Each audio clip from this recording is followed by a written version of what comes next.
Good afternoon, everybody. Welcome to Thermomix Adventures. My name is Lisa Keegan, and hey, today I want to show you a manual recipe in your Thermomix or thermo cooker. This is the classic gourmet crackers that you will spend a fortune at if you're buying them from the shop. So today I'm going to show you how you can make them, store them, freeze them, ready for Christmas. Wait for the motorbike to go past, so that they are ready for your celebrations at Christmas or giftings to people. These would make the most amazing gifts for people as well. So come with me today. These are on Cookie Dough. Hello, Carissa. Thanks for saying hi.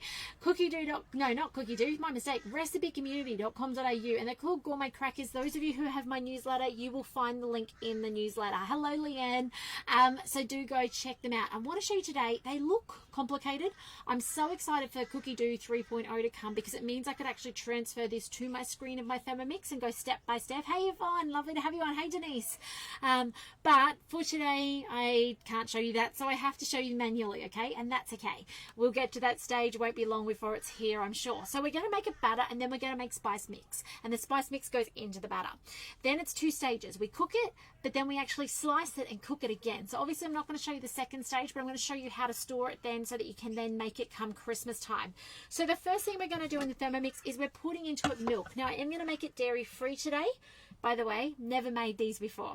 I love that these have star ratings on Recipe Community, just like Cookie Dough does, so you can see if people have loved them and things like that. So it says 250 grams of milk. So for those of you who want to cook along at home later, you can watch the video. I'm going to tell you what you need to put in your Thermomix and what to do with it. I am going to make these GF as well, okay? I am going to make some variations, as you guys know that I do quite often. So 250 grams of milk. I am using almond milk. Use what you've got. All right, there we go, 251. Next up, we need some brown sugar packed. I'm not using brown, I'm using my monk fruit sweetener. By all means, use your raw sugar. Use what you've got. 50 grams, in that goes. Up with the scales again, in that goes. Whoa, that's going to end up the whole, whoa, now I'm making a mess. The whole chunk, if I'm not careful. I reckon you could pull that down, but mind you, this is going to make a lot of crackers, okay? This is going to make enough for you, some friends, and Christmas entertaining. It makes a lot. Okay, 50 grams of that. Now we need 65 grams of yogurt. Now, didn't pre-think this through very well because I didn't have it on Cookie Dough, and normally when it's on Cookie Dough I can send it, and even with the new variation coming to Cookie Dough, you'll be able to send it to your shopping list and send it meal plan and shopping list, okay? So it's easy enough to do. I didn't have that, so these are the mistakes I make, but it doesn't matter because I got coconut cream, which will do the job. So let's tear that back, and we need 65 grams, and it says a plain unsweetened yogurt. I'm just going to use 50 grams of coconut cream. I'm just pulling it a bit short because I'm mindful this is runnier than yogurt. All right, so let's go 50 instead of 65 if I can. Not my preferred brand, by the way, but it was all they gave us on our online shop the other day. So now it's got 75 grams of plain flour and 75 grams of wholemeal. So I'm going to use my gluten-free. I'm going to put in 150 grams in total. Now this recipe is based off those beautiful thick gourmet crackers from the supermarket. That's actually what this recipe on the Recipe Community is based off. So if you buy those for what, $6, $7, $8 a pack, you can make them yourself. And better still, you can freeze them for when you need them, which I love. Whoops, that was a little heavy. Anyway, 150 it was supposed to be.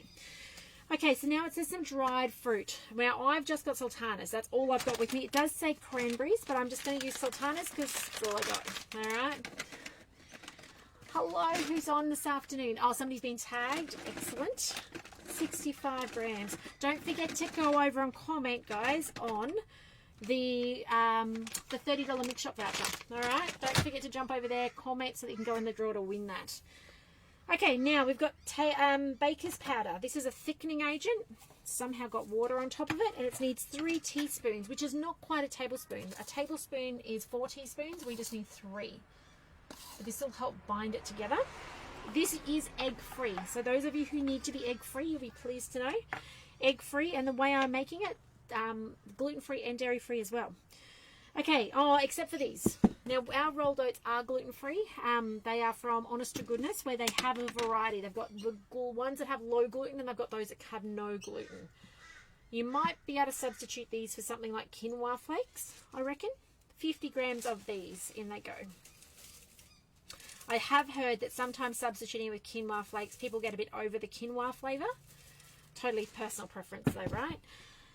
Okay, last two things. 15 grams of pumpkin seeds and 15 grams of sunflower seeds. So, or pepitas and sunflower seeds. 15 grams each, so 30 in total.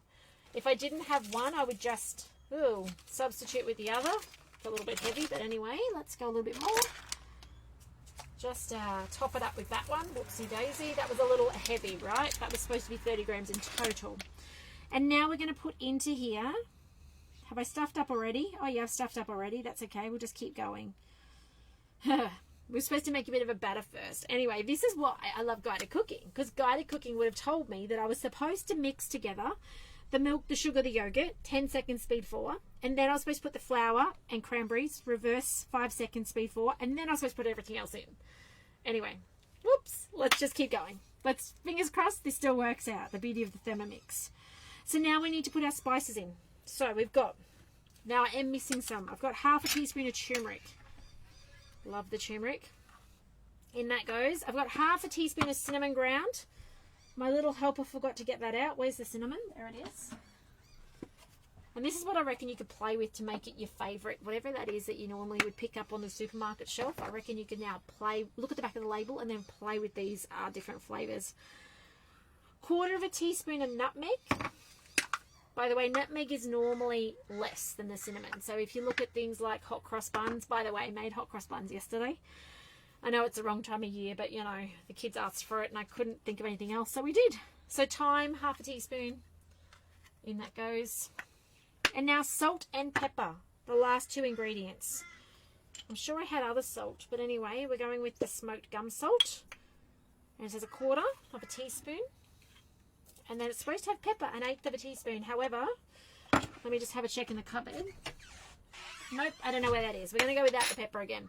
So now we're going to do, what did it say? 5 seconds reverse speed 4. And let's see if this works. I have no idea if this is going to work. 5 seconds. I may need to extend the time because I haven't done the in-between mix times. Reverse speed 4. Let's give it a go. Let's see what this looks like.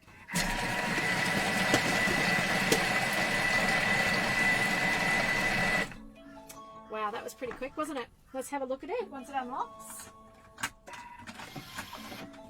Just taking that chance to put some ingredients away. Give us some more space. Ooh, there we go. So you can see there it's quite a batter. It's a cake batter, which is actually what we were aiming for. So I'm actually a little bit impressed. All right, let me just check.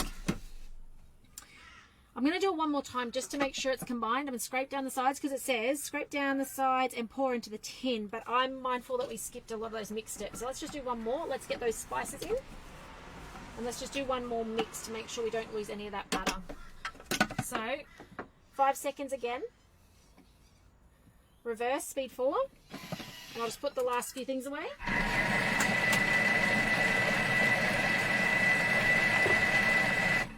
All right. Now it says to pour into a loaf tin, and it says a small loaf tin. So the recommendation here is actually a 21 centimeter by 11 centimeter by 7 centimeters. So we're talking about something that's quite thin by the sounds of it, because I think what happens is you cook this, you then freeze it, you then slice it, and the slices become the size of your crackers. So my options are a little bit limited in the caravan. I've got my big loaf tin, but I think that that would make big crackers, right? That would be, because the width of the loaf tin's quite large. It'd be like that size, right? So we're looking at crackers that are that big. That to me is a little bit too big. So I thought, what else have I got? And I've actually got this tray, which I was thinking I could actually slice my crackers this way. And yes, it's going to take a bit more work to slice them all individually that way, but that I think would work, because what's going to happen is this batter, which does look like a cake batter, so I think that's all good. Let me show you. Where's that camera? There it is. See, it looks very cake batter like. This is going in here, and we're going to cook it. So ordinarily put it in a loaf tin if it's a smallish based loaf tin. It's going to cook usually for 25 minutes at 180 degrees. Now in here it's probably going to take me 12 to 15, but it says until a skewer comes out clean. So we're looking at a cake cooking style texture. Then this is where we make crackers. We then freeze it, and we actually put it into the freezer Oh, actually, we cling wrap it, sorry, and we freeze it for 2 to 3 hours, no more. I'm thinking with my little ones, probably an hour, and it's until the outside's frozen but the inside's not. Then you preheat your oven to 120 degrees and you slice it. Now they've said an electric bread knife. I'll just be using my Thermomix kitchen kit serrated knife. By the way, on that note, have you seen in the mix shop, the bread knife has returned with the guide. I'm so excited for that. And it's actually cheaper than it used to be. It must be a new what they call manufacturer. So if you're looking for something to slice your ham at Christmas or your breads, and it has a beautiful guide, I would show you if I was at home because it's in my cupboard at home. It's not here in the caravan. Beautiful knife, perfect for meats and breads. Okay, anything you need that really precise thickness cut because it's got the guide on it. So check that out in the mix shop. But you're freezing it, you're wrapping it up, you're freezing it, yeah, then getting it out, you're slicing it, and then you're cooking it in an oven for, make sure they don't expand on the tray so you don't have to give them space, and you're cooking for 50 minutes, so 50 minutes at 120 degrees, so you're quite a low heat but a long time. You're drying them out so they become that cracker that cracks. And then what happens? You're done. You leave them on the tray to cool and then store them in an airtight container, and they'll store in an airtight container for 4 weeks. So do not package them up yet for Christmas, okay? If you're making these for Christmas, just Glad wrap it, leave it in the fridge. If you're using it later, take it out of the fridge, so in a month's time, take it out of the fridge and let it defrost enough that it says, what's it say here? Around 20 minutes to defrost if required. So that's so you can get the knife into it. All right, so it should be like a bread texture. You're going to slice it up, put it on the tray, cook it for 50 minutes at 120 degrees. When you're ready to either enjoy them, serve them, or package them up. Okay, so they're the reasons you might slice them. It'll last in your freezer for a long time until you're really ready to have it. So give this recipe a go. I'd love to know in the chat if you've actually got a favorite cracker recipe. I know last year we covered off a lot of cracker recipes on the lead up to Christmas, so I know some of you guys have crackers in your repertoire of what you can make. I will be bringing a few of those back over the coming weeks to show you guys some more. Actually, I'll probably also put some videos on the YouTube channel of the crackers so that you can go cook along to those and be confident that when you're making your Christmas dishes and stuff, you can say, hey, I made the crackers, I made the dip. How cool is that? So otherwise, guys, I'm going to pour this out. I'll just show you a few of them. Ideally, in my preference, it would actually be far better to be in a large, just excuse me while I put the camera down. It would be far better to be in a larger tray because your larger tray is going to have, well, number one, it's not so fiddly. Like this one's got little small, somebody's dropped the sugar in it, that was me. This one's got the small little hole, so I'm going to have to individually Glad wrap all these, which isn't ideal. I might just put them into one of the big Glad bags. But let me show you. Let's do this. Where can you guys see? Here we go. In it goes. It's going to expand just a little bit, so do leave a little bit of room, but it's not going to do too big. There we go. So you can see that texture. It really does look like a cake. I don't think it would be very nice to eat as a cake because it hasn't got the egg that's going to do that fluffiness. All right, it's just got the baking powder to bind it. So I don't think you're going to find it would be very tasty to eat as a cake, but that's the cooked through texture you're looking for when you get this out of the oven in, what was the first cook time? 25 minutes, okay, at 180 degrees. So I will love you and leave you there. Have a fantastic afternoon. Remember to tag yourself to win the $30 Mix Shop voucher, or you tag your friends if you think they need to win it as well. But otherwise, have a fantastic afternoon. Do take care. Those of you who are brand new owners and joining me for the first time, I'm so excited to have you here. I do have some fantastic tools and resources that are coming out this month to support you to get started with your Thermomix. And for those of you who have had it a while, watch this space. There's some things for you coming out shortly as well. So I'm really excited, and we're back home next week. So this is our last week on the road until Christmas, until after Christmas. So it's been fun taking you guys along for the ride and showing you how we do life in our van with food and stuff. So thanks for those of you who have joined in and said hello, and those of you who have bared with me through the good, the bad, and the ugly when it comes to the reception on the road and all that rubbish. It hasn't been too bad. I can't complain too much, can I? But otherwise, guys, take care. Have a fantastic afternoon. Do let me know if I can support you in any way with your Thermomix, and I will see you tomorrow afternoon for some more Thermomix cooking. Bye for now.